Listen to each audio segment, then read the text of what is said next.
আসসালামু আলাইকুম। আজকে বানাবো চকলেট কেক।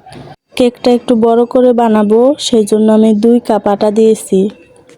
এখন দিব 2 চামচ কর্নফ্লাওয়ার আর 1 চামচ বেকিং পাউডার। 2 চামচ দিয়ে দিব কোকো পাউডার। কেকের মধ্যে আমি এক্সট্রা চকলেট ব্যবহার করব দেখে কোকো পাউডার 2 চামচ দিয়েছি। 1 চিমটি পরিমাণ লবণ দিয়ে দিব। এখন এগুলো চেলে নিয়ে ভালোভাবে মিক্স করে নিব। এক সাইডে রেখে এখন আমি চকলেটটা গলিয়ে নিব। চকলেটের মধ্যে ঘি আর দুধ দিয়ে গরম পানির মধ্যে বসিয়ে কিছুক্ষণ নাড়লে রেডি হয়ে যাবে। এখন এটা এক সাইডে রেখে আমি ব্লেন্ডার জারে 4টা ডিম দিয়ে দিব। 2 কাপ আটা দিয়েছি, তাই আমি 4টা ডিম দিলাম। এখন 1 কাপ চিনি দিয়ে দিলাম। তেল দিয়েছি 1 কাপ। ভ্যানিলা এসেন্স দিয়ে দিলাম 1/2 চামচ। এখন ব্লেন্ডারে ভালোভাবে মিক্স করে নিয়েছি। দেখতেই পারছেন ডিমের মিশ্রণটা কি সুন্দর সফট হয়ে গেছে।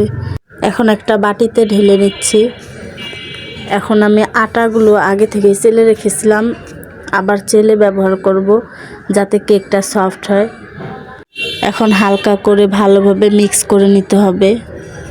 এই পর্যায়ে এসে আমি দিয়ে দিব আগে থেকে গলিয়ে রাখা চকলেট। এটাকে দিয়ে আরও কিছুক্ষণ মিক্স করে নিতে হবে।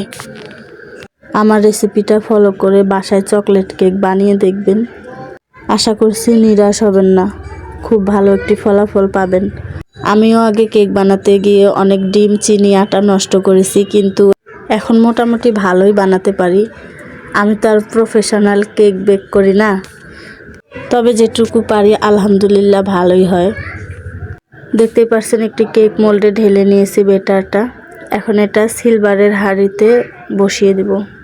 তারপরে ঢাকনা দিয়ে ঢেকে অপেক্ষা করব 50 মিনিট। কেকটা যেহেতু একটু বড়, বেক হতে দেরি হবে। এই তো দেখতে পারছেন আমার কেকটা কত সুন্দরভাবে ফুলেছে, মাশাআল্লাহ। এখন আমি আপনাদেরকে কেকটা কেটে দেখাবো ভিতরটা কীরকম সফট হয়েছে।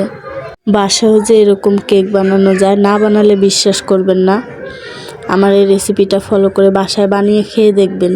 কেকের ভিতরটাও কত সুন্দর সফট হয়েছে।